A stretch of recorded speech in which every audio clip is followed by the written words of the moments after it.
சரிதா ஒரு இந்திய நடிகை. இவர் 150க்கும் மேற்பட்ட படங்களில் நடித்துள்ளார். மேலும் தமிழ், மலையாளம், கன்னடம் மற்றும் தெலுங்கு மொழிகளில் 200க்கும் மேற்பட்ட படங்களுக்கு பல நடிகைகளுக்கு குரல் கொடுத்துள்ளார்.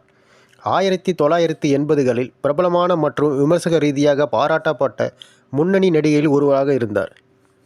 நடிகை சரிதா அவர் செல்வி என்ற தொலைக்காட்சி தொடரிலும் தோன்றியுள்ளார். அவர் ஒரு டப்பிங் கலைஞராகவும் அறியப்படுகிறார். 1990களில் நக்மா, விஜயசாந்தி, தபு, சுஷ்மிதா சென், ரம்யா கிருஷ்ணன் மற்றும் சௌந்தர்யா போன்ற நடிகைகளுக்கு தமிழ், கன்னடம், மலையாளம் மற்றும் தெலுங்கு திரைப்படங்களுக்கு தனது குரலை டப்பிங் செய்துள்ளார். தமிழ், தெலுங்கு மற்றும் கன்னட மொழிகளில் பல மாநில விருதுகளையும் 6 ஃபிலிம்பேர் விருதுகளையும், அர்ஜுன் படத்திற்கு சிறந்த நடுவர் விருது உட்பட 6 நந்தி விருதுகளையும் பெற்றுள்ளார்.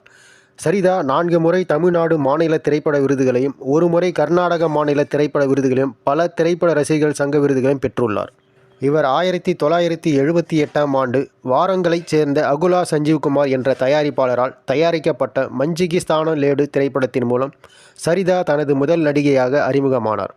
அதன் பிறகு கே. பாலச்சந்தர் இயக்கிய தெலுங்கு திரைப்படமான மரே சரித்ரா என்ற வித்தியாசமான திரைப்பெயருடன் 1978இல் நடித்தார்.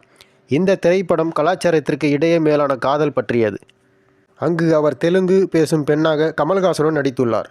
அவர் தமிழ் படங்களில் அதிக வாய்ப்புகளை பெற்றார் மற்றும் தமிழ் பார்வையாளர்கள் தன்னைத்தானே ஏற்றுக்கொண்டனர். அவர் பெரும்பாலும் பாலச்சந்தர் இயக்கிய படங்களில் நடித்துள்ளார்.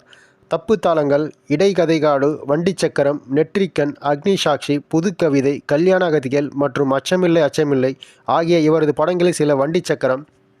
சரிதா 1975ஆம் ஆண்டு வெங்கட சுப்பையாவை மணந்தார். ஆனால் ஒரு வருடம் கழித்து அவர்கள் பிரிந்தனர். திருமண உரிமைகளை மீட்டெடுப்பது தொடர்பான அவர்களின் வழக்கு இந்தியாவில் இருந்து திருமணம் சட்டத்தில் முக்கியமானதாக மாறியுள்ளது. பின்னர் அவர் செப்டம்பர் 2, 1988 அன்று மலையாள நடிகர் முகேஷை மணந்தார். அவர்களுக்கு ஷாவன் மற்றும் தேஜா என்ற 2 மகன்கள் உள்ளனர்.